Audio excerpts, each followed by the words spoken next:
Turn back to God now. You can walk 100 miles away from Jesus, but to turn back to Him is only one step away. Joel 2:13 says, "Rend your heart and not your garments." Return to the Lord your God, for He is gracious and compassionate, slow to anger and abounding in love, and He relents from sending calamity.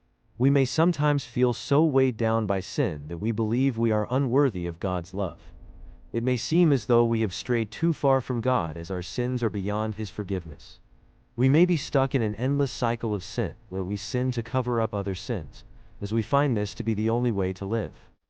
It can be so hard for us to escape this cycle that we begin to believe even God cannot help us, which leads to feelings of pessimism and despair.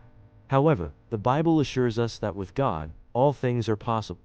It's not too late to return to God. God is gracious and loving, desiring that we live a life of unending joy in Him rather than suffering in a life marred with sin.